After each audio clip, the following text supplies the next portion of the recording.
This is the governor's water? Okay. Can I get a water too? Okay. Good morning, everyone. Good morning.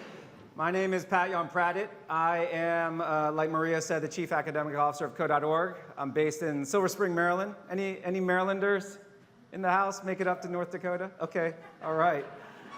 This is actually my second time in North Dakota. I had the opportunity, second time in Bismarck. I had the opportunity to speak at a Cognita conference. And actually, raise your hand if you were at that Cognita conference. Okay, I promise you this is a bit different than last time, all right? I will start out with a funny story, though. I discovered something about the Bismarck airport that I usually don't encounter at airports. There aren't ready Ubers waiting for you. And so I learned that last time, and I got stuck at the airport for a little bit while a taxi had to come from like 45 minutes away and pick me up. I think it was like someone's friend.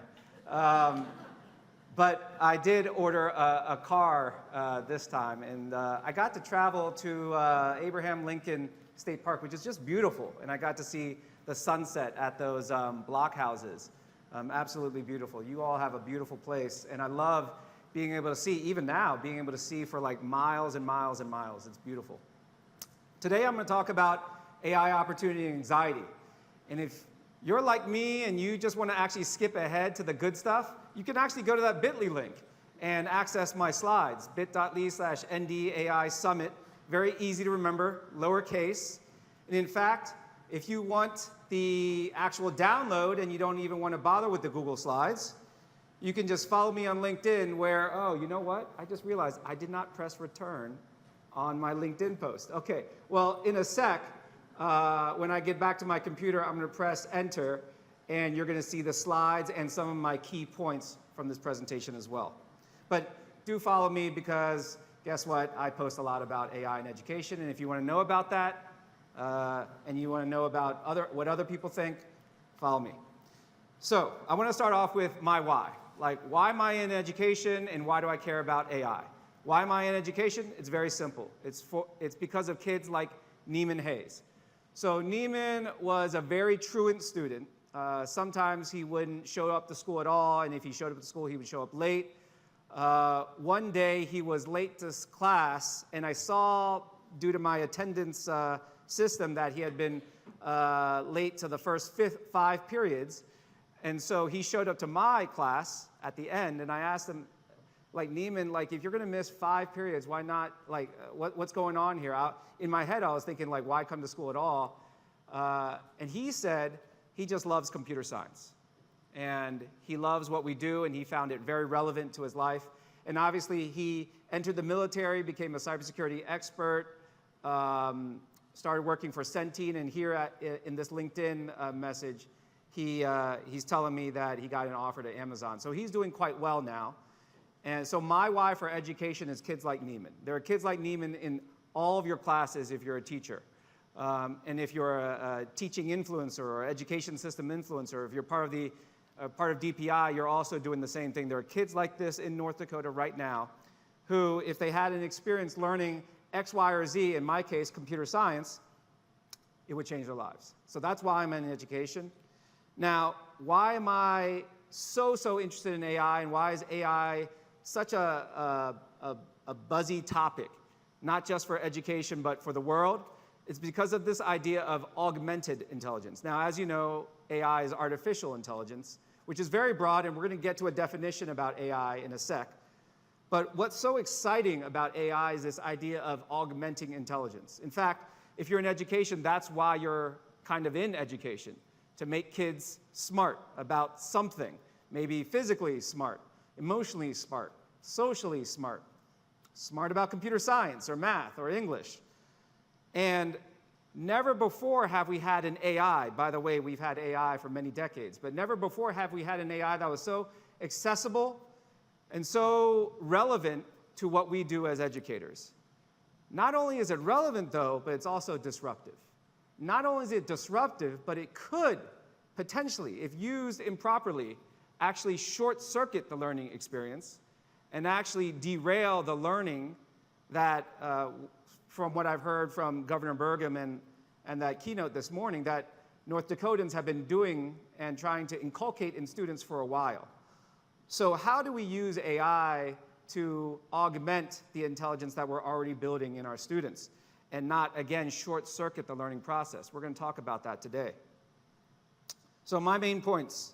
AI is a big deal. Luckily, we've been here before. We should promote AI literacy. You heard Governor Burgum use that word, AI literacy. We'll talk a little bit about what that means. And to change with the times, we need to change with the times, yet stick to our values. And to stick to our values, you need to understand your why as well. So, I'm an educator, and I got to educate. So what is AI, and why is it a big deal? Now, you've heard a lot about it. You are about to become vaulted into the, I'd say the top 1% of people understanding about AI in the next 5 minutes. Let's start out with something very simple.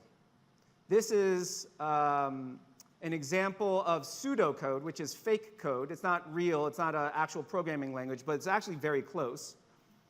And it does what you think it does. You can actually read it very well. You're reading code right now, kind of. And it pretends to be a doctor, and it's going to try to diagnose an issue. Now imagine if there were not just like one or two if-then style statements, but hundreds of these, nested within one another. Else if else, whatever. You would probably imagine that this could start to approximate expert thinking. And this is classical AI. This is from the 50s and 60s, where people were just trying to think about how experts play games or diagnose maladies and type that in directly into a computer and have it perform a specific task. Classical AI is represented by human program rules that complete a specific task. Now, somewhere in the 70s, we got something called machine learning.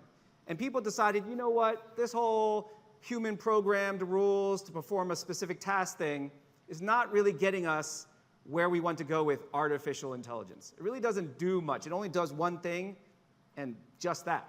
So what if we taught machines to learn for us? And so to do that, you need to have bigger computers. And I'm oversimplifying this. If you're an AI specialist or AI engineer in the room, you know exactly what I'm talking about. This is what we call compute or computational power. So bigger computers. And instead of programming in all the if and else's, we actually give the computer algorithms for making relationships or creating relationships between pieces of data on its own. All right? So again, rather than saying if, else for every single condition that we could come up with, instead we give the computer the ability to learn on its own. Now, to learn on its own, we need to give it data, and lots of relevant data, and this is machine learning. And through machine learning, we got a lot of AI that we use all the time, way before ChatGPT. So autocomplete on our phones, video recommendation on Netflix, email filters, et cetera.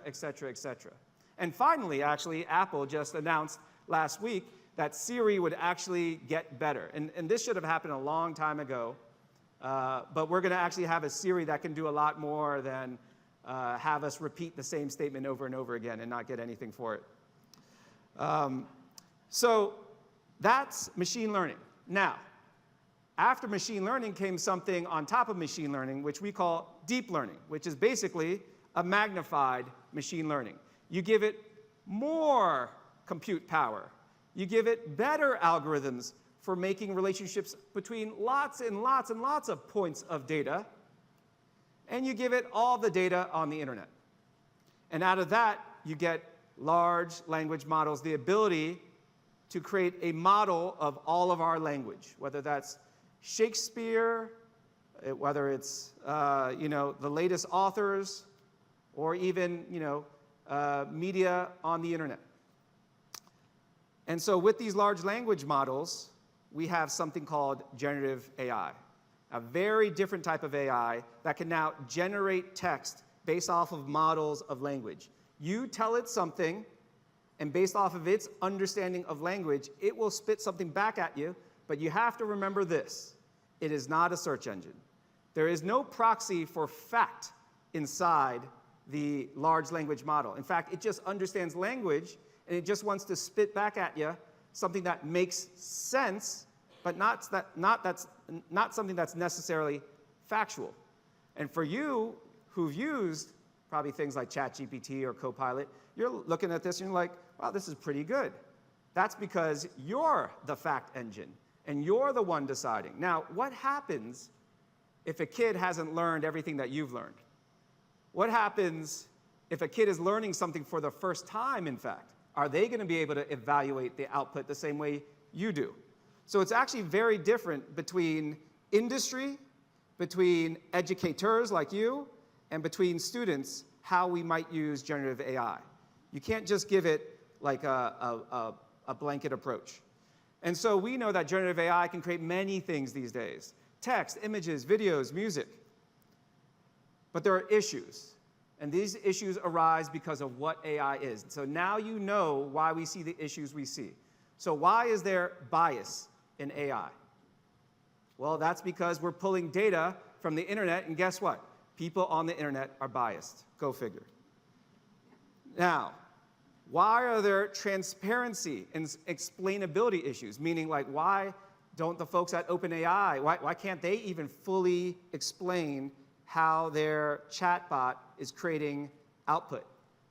That's because of all those different layers of algorithms and all the data on the internet, and the massive, massive computational power has created this very, very complicated, opaque box. We can understand bits of it, because I just explained some of it, but we can't explain it down to its details like we could with traditional software, which was very straightforward. Like, even if it was a bazillion lines of code, you could still trace exactly what it was doing. Here you can't. So that's an issue. And that breeds issues with trust, not just like technical trust, but also our trust as people. And I got to tell you, if you're a teacher and you're using AI to evaluate students' projects, and a parent comes back at you — I'm a parent, I have 3 kids — and they come back at you and say, hey, this C that my kid got, how did you arrive at that C? And you say something like, oh, I used generative AI to create a rubric and then threw all the documents at it and it popped out answers, you're going to be in trouble. And we're going to need guidance from schools to help us understand when and how to use these tools, because they are quite helpful. But we don't want to get in trouble. And so we need guidance. And if you're an education leader and you haven't provided guidance, that's your takeaway today, to provide guidance. So, artificial intelligence is programs or machines that simulate tasks that typically require human intelligence. I just went through a variety of different AI examples, but ultimately they make predictions, they generate content, and they provide recommendations. And we as educators should think about AI in 2 main buckets. In the teaching with AI bucket, we're using AI as a tool in 3 main areas: teacher support, student learning, and school management and operations. And I'll tell you, the safest example of all 3 of these is actually, I'll put them in order: school management and operations, which really just reflects a lot of the business practices happening these days as well with AI. And then teacher support, because you're an adult, you've learned, and you can evaluate these things. And then finally, student learning. And we need to go through those things before we get to, well, let's just say we need to be very careful about the student learning piece. Because like I said, AI use by students in a way that's improper can really short-circuit the learning process. The other bucket we should think about, though, is teaching about AI. And that's what I did with you this morning. So how are kids supposed to really understand the societal implications? When you just deal with the surface issues of AI, you're like a boat being tossed here and there by the wind and the waves. You hear something from someone else, you hear something from this expert, but you don't really understand why we see what we see. What are the issues? In fact, I can tell you right now, let's see here. I believe in November there's some election that's happening. here's some election. It's a pretty important election. I guarantee you, between now and November, AI is going to surface as an issue. Whether it's deep fakes or something else, it's going to be an issue. But the question is we as voters, are we going to really understand the technical details at a foundational level to really be informed consumers of all this stuff being thrown at us? Or are we just going to listen to some folks tell us what we should think about AI? That's why we need to teach about AI, including foundational concepts from computer science, data science, social studies science, and mathematics.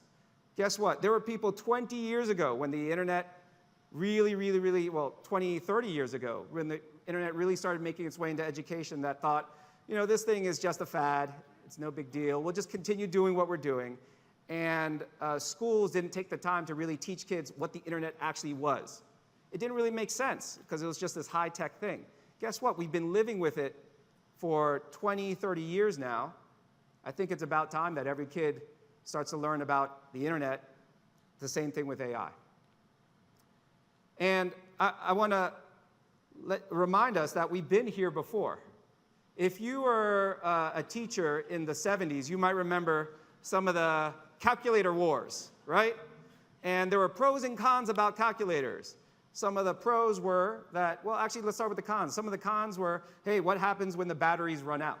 Or not every kid can afford a calculator. Or, hey, every kid really does need to learn some mental math. Will this jeopardize that? On the pro side, there was, hey, long division, not fun. No one really wants to do long division.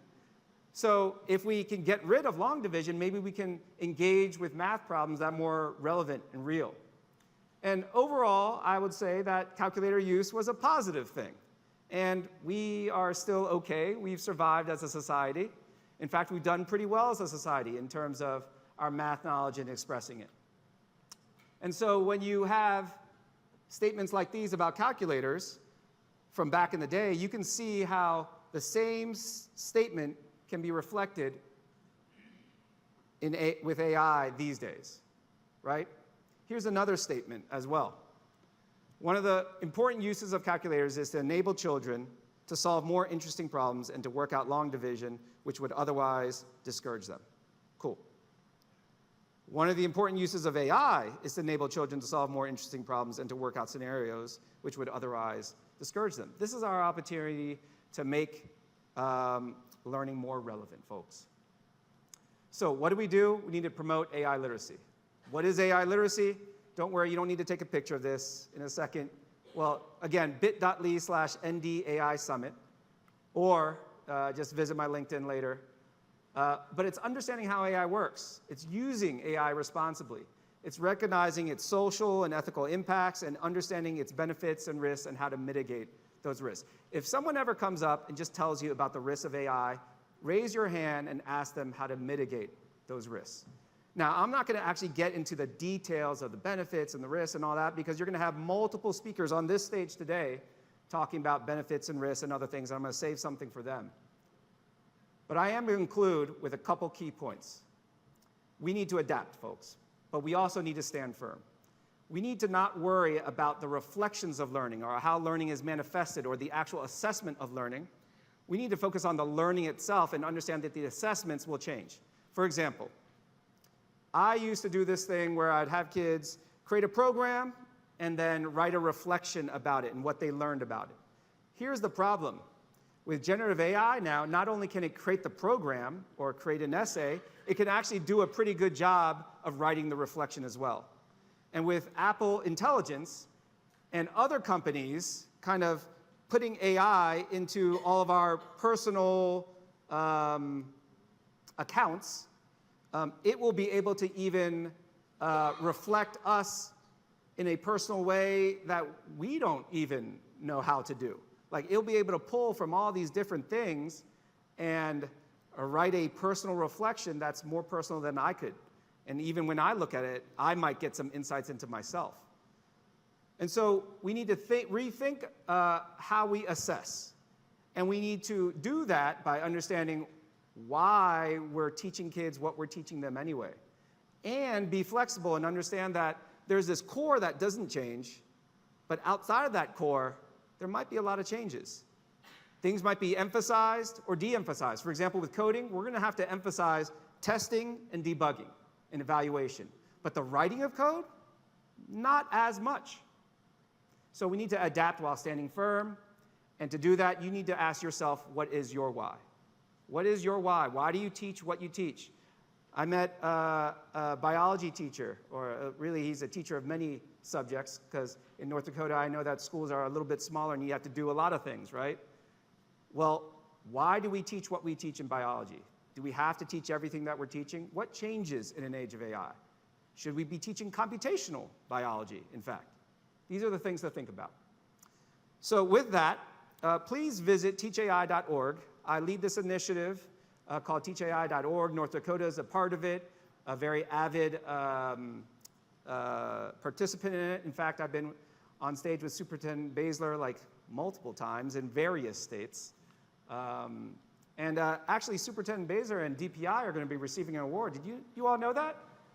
I mean, you can give them a round of applause. I don't know if I'm...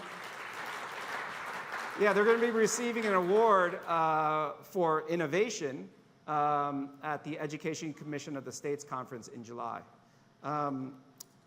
So follow me on LinkedIn.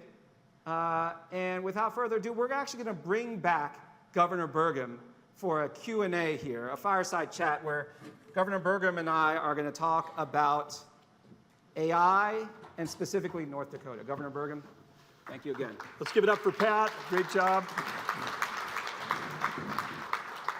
First of all, happy Father's Day. And also understand today's your anniversary. 2 days ago. 2 days ago. So anyway, so you're giving up anniversary Father's Day to be here with us. So again, special thanks.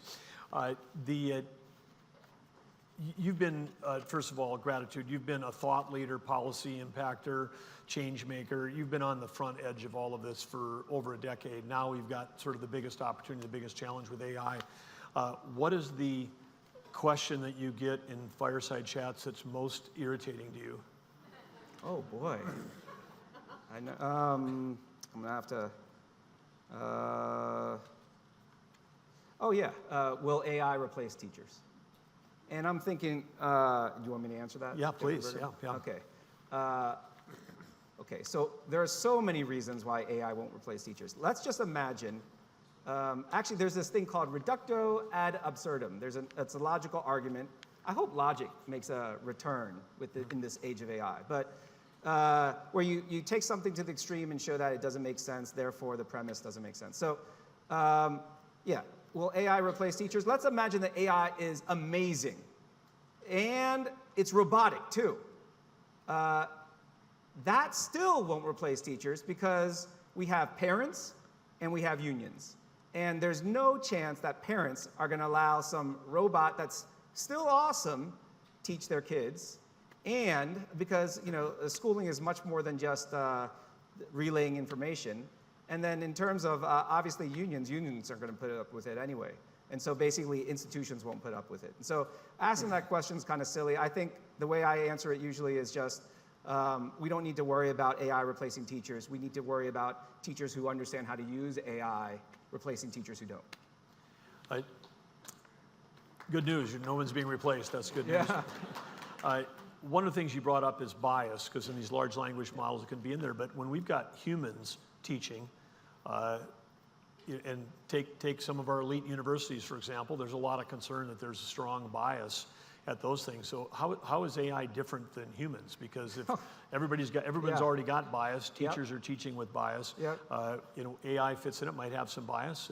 I'm glad you bring that up because with this whole bias thing in AI, people forget how biased humans are in the first place. Bias whatever way. And so we're complaining about AI being biased this way or that way. In fact, AI can be used to combat bias because basically it does not. You can, because it's a programmed thing, it won't be as susceptible to the things that we humans intrinsically have. Like when, looking at me right now, you're thinking certain things that are probably not true. Maybe you're thinking that I'm stylish because I have these like super cool shoes on, right? And Well, actually, you're right. I think I am a little stylish. But you might be believing something else about me as well. You see, I have long hair, and actually, Governor Burgum has a pretty nice head of hair.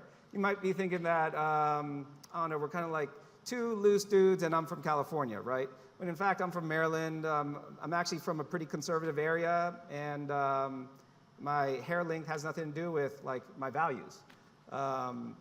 But yeah, in terms of bias, we just need to remember that humans are super biased. AI can even combat bias, and it's a very nuanced issue. I'm just a little jealous on the hair thing because I spent most of my career in tech with hair about the length of yours. So yeah? this is, so that's okay, yeah, it's more acceptable in the tech world. It's kind of cool. Yeah. Actually, Governor Burgum, I have a question for you. I want to get to know North Dakota better. When I was watching the video, that was a wonderful video. Again, like going to Abraham Lincoln State Park and looking out on the sunset, that was beautiful as well. You're a businessman. Where would you like to see North Dakota in 10 years in business and education because of AI, because of its embrace of AI? Well, I think one of the things that I think about AI is can help level a playing field, and one of the challenges that we've got is is we're highly rural. I mean, we're the size of all 6 New England states. North Dakota is the size of Maine, Vermont, New Hampshire, Massachusetts, Rhode Island, and Connecticut. And yet we've only across that whole thing have about 130,000 K-12 students. Mm-hmm. So we've got this, another way to think about it for all of you too is North and South Dakota is the same size as Japan, and Japan has 120 million people, and we have about 2 million. So Japan has 60 times the density. So in North Dakota, we have about 11 people per square mile. They've got 660.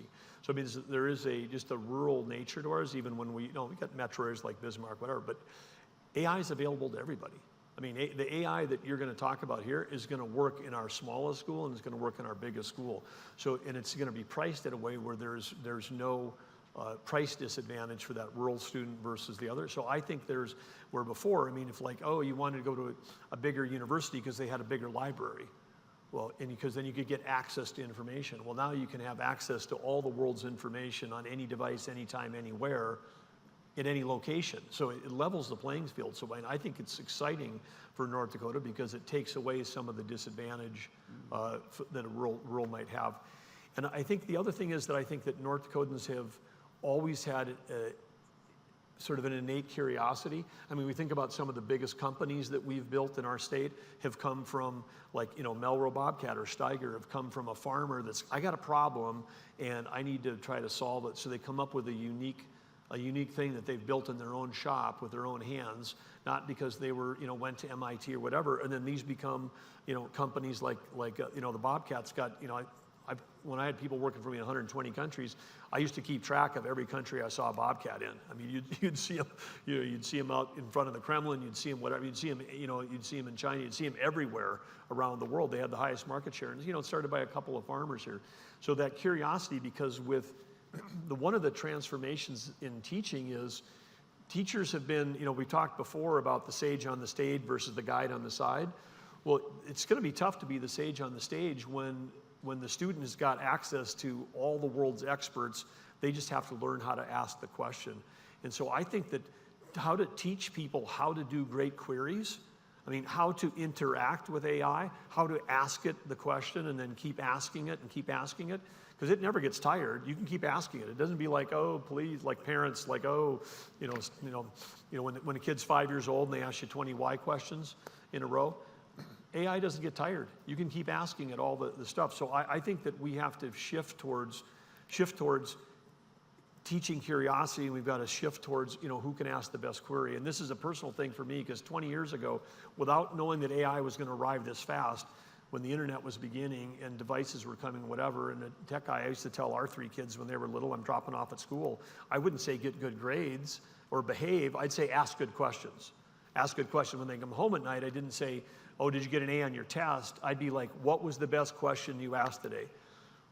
And this was some parenting would say that's insane, because when you raise kids to be like ultra curious, I mean, you get a lot of questions. Yep. And we'd have great discussions. What was the best question you asked? Well, it turns out it's serendipitous, because of that drive for curiosity, our oldest, who is dyslexic and had challenges in learning, he's taking advantage of all of this stuff like you can't imagine. And the guy asked the best queries in the world. I mean, like I should go to query school, from Joe, because he can teach me how to think. And so I think one thing that we've got to learn when we're teaching about AI is teaching people maintain curiosity, build curiosity, and teach people how to ask great queries. Yeah, and that actually represents what I was talking about in terms of really understanding the value of education and our core.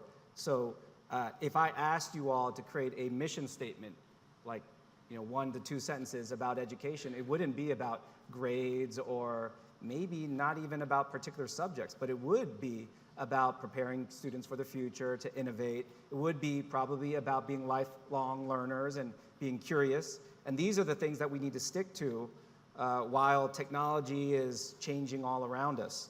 So I appreciate that curiosity. Yeah, I've got a question for you because you spent time code.org, you're leading this thing, you helped develop curriculum a decade ago. You've been on the edge of this thing and helping to bring computer science into schools.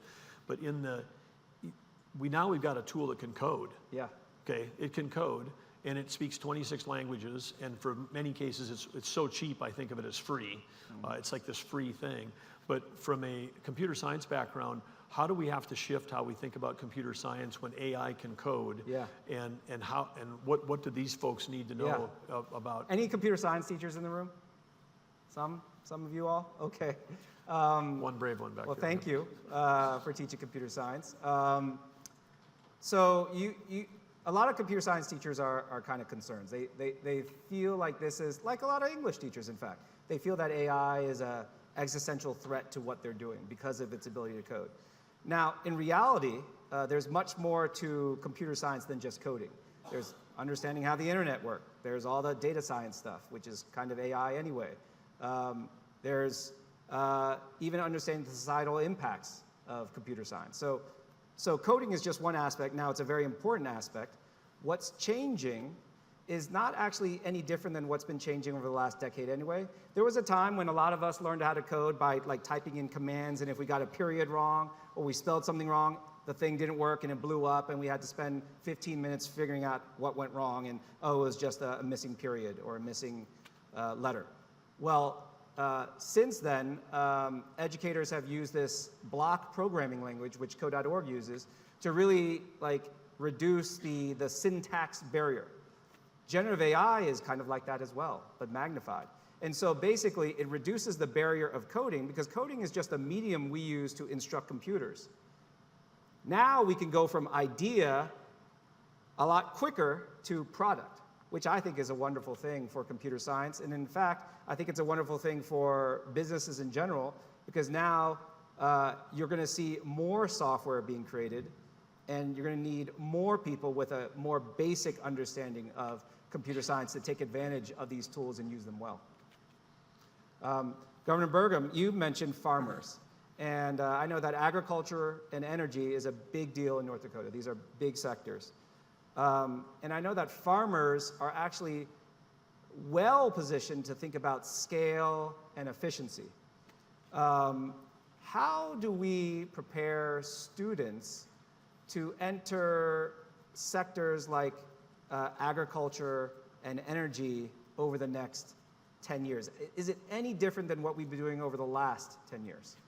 Well, I think some of the students understand this. I was actually here at BSC when we were getting ready to talk about dedicating the new building going next door, which is going to be about sort of advanced automation, workforce, all the things related to these jobs. But there was a young student, he was from New Salem, and he was here talking, and we had him talking to the legislators, and he said, yeah, I grew up farming, love farming, and that's why I came here, and that's why I'm going into, and I think people thought he was going to say some wrench turning, kind of tech thing at the, career academy. He goes, that's why I went into computer science. I was like, what? Well, tractors today and combines are basically, software on wheels, And I was driving one of the latest John Deere combines last fall and was doing real-time yield monitoring as it went over the field, but then also figuring out based on those yields how they should apply fertilizer the next year based on those yields.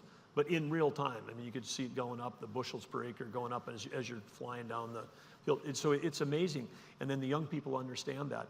But I think that in what we're doing at Grand Farm in North Dakota, which is this collaborative opportunity, now we got 60 different companies, including Microsoft as part of that, which is trying to say if the Red River Valley in the eastern part of the state had a college major, what would it be? Well, they've decided their college major would be autonomous precision agriculture, because if you got precision, you could reduce the amount of inputs. That's better for soil health, better for water quality, lower cost, higher outputs, better food. I mean, all these things. So there's some very exciting things that are happening there, and I would just say again, for people that they've thought about ag, they think about like a farmer and like working in the field, driving a tractor. I mean, these things are all going to be autonomous. There's going to be much more science involved in it, because there's things that we've gone down a path towards monoculture and large scale and large machinery, but we've got some people in North Dakota here, like Gabe Brown, just a few miles from town. I mean, he's doing stuff with a fraction of the inputs, but getting better outputs and whatever, because sort of going back to the beginnings of how nature worked. Instead of having a single crop on a field, he's doing cover crops, running livestock. It's amazing what he's doing in terms of driving his profitability up versus what we think about farming in North Dakota. So there's a lot to teach and a lot of inspiration, a lot that AI can be part of that, and a lot of that automation. Wow, thank you. I have one last question, and this one's about global competitiveness, all right? So I'm going to let you in on some stuff that people don't know as much about AI these days.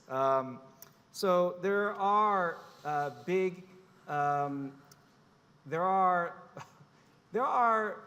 competitors of ours that have made computer science, starting with computer science a decade ago or more, like mandatory for all of their citizens, all their kids. These are very big countries that are doing pretty significant tech things. And now, for the last 5 years, way before ChatGPT, they made AI like a mandatory thing. And they're pumping out college degrees by like 2x, 3x than what the US is doing right now. Now, the US is still, in terms of venture capital, in terms of obviously the foundational models and really innovation in the AI sector, still leading the way globally. But there are countries, and I'm not just talking about, obviously I'm talking about China, but I'm talking about Korea, South Korea, and lots of other countries as well. Taking it to a national stage, Governor Burgum, like what do we have to do as a nation? I mean, North Dakota will do, let's say North Dakota does fine, or some other state does fine, Maryland does fine. But we have to compete as a nation against these other nations. Like, what do we do? Well, we've got some big challenges there that you've outlined, but I'd say I think these are among the biggest challenges, because we tend to think of things militarily sometimes, but the economically is how we win and compete against our competitors. Innovation has always been at the heart of American greatness. When we've had the largest economy, gives us the most economic weight. And when we've got strong economic weight, that's one of the ways we can keep the world at peace, and we can increase the prosperity of citizens both here and with all of our allies. AI has got one input, and it's college graduate. It's got another input. It's called energy. And sadly, the current energy policy of the current administration did not at all take into consideration the fact that we need to have an increase in power, meaning specific electricity, to drive and maintain our lead in AI. And so, I think everybody kind of knows generally that if you do a ChatGPT search, it takes 10 times as much electrical power as a regular kind of Bing or Google search. So just that alone, and the data centers that are even coming to places like North Dakota. I mean, we've got a $1.2 billion data center coming to Ellendale, North Dakota, because they're going to take all the wind off a wind farm. They'll be buying baseload energy. Where are your executives going to live? We don't care. We'll build 30 houses. They're building 30 houses in Ellendale. I mean, the company is, because we got to have a place for people to live. I mean, so the rush is on like a gold rush to get access to baseload energy at a time when the current administration is trying to shut down like 40% of the baseload because they don't like the source. We know through innovation that we can decarbonize baseload, and achieve the same objectives. So we're about innovation, not regulation. But I think this is we're going to hit crisis. I think you're going to see a shift where Silicon Valley is going to go. They might have been aligned with one party. They're going to be like, we got to go with the party that's actually going to allow us to have the energy we need to drive to have AI. And we have an advantage over China. China's got a huge unemployment problem between 18 and 25-year-olds. A lot of these college graduates that got these degrees don't have jobs. They spend more money on internal security and monitoring their own citizens than they do on their military. They're very concerned about free thinking. I mean, you got 7% of the people in the country in the CCP. The other 93% probably want what all of you want: freedom, better life for their kids. So there's a conflict where they're highly controlled is going to run up against AI, which is hard to control. They'll put a bunch of regulation on it. My fear is that if we over-regulate AI in the U.S. and don't have the power, we'll fall behind. And then we start getting into cyber war, and you talked about you can use it to combat bias. Well, if there's a lot of misinformation coming from AI from foreign sources, we've got to have AI to compete against that. It's like the cyber war that we're in the cyber war right now, but it's going to be taken to a new level. So I worry about that. But when we say about in the U.S., when we have 10 million jobs available in America, AI is fundamentally a productivity tool. It's both through automation, but also augmentation, which Pat talked about. We can make every job, including your jobs, make them more interesting. Get rid of that mind-numbing, soul-sucking piece of your job that you hate, and make it, we'll have AI do that, and then you can do the fun stuff, which is like, this is why I teach, this is why I'm in education, this is why I'm in public service in government. We can make more purposeful, more impactful jobs, just like you talked about elevating it for those students by getting to higher levels of biology or math. We can get to all of you operating at a higher level if we get rid of the stuff. But we can do that, and we can essentially automate and augment our way into that $10 million job gap we have. If China gets more productive, they're in huge trouble. Their unemployment's going to go through the roof, and they have a revolution. So I feel like that demographically right now, our demographics are destiny. Our demographics allow us to aggressively implement AI across our country in every industry, because we need, hey, it makes lawyers more productive. It makes doctors more productive. Guess what we're short of? We're short of lawyers. We're short of doctors. We're short of engineers. I mean, this thing helps in all of those fields, and it's going to help in advanced manufacturing. So it can help us get more productive and more purposeful. It's going to hurt them. So we maybe have a window here where, even though we're falling behind on the educational, if we get our act together on the energy side, we could still win this thing. And educators in the room, again, many of you all have a lot of influence in different districts in North Dakota, or just even a classroom of students. That's a lot of influence. Please teach about AI. Use it yourself, understand what it is, teach about it, help kids understand a baseline AI literacy, because wherever this stuff goes, it's not going to go away. Kids really need to be informed about what it is, how to use it, if to use it, when to use it, etc. Governor Burgum? And Pat's got to catch a plane. I want to say that we're going to don't worry about your post. Don't miss your plane. Get home for the celebrate the anniversary of the kids. But we'll put your LinkedIn barcode up later today. Yep. So when you get a chance to post it, I encourage everybody, download what you saw there today. Take this as inspiration. And again, let's give a big round of applause and thank Pat for being with us today. Thank you. Really great having you here. Thank you.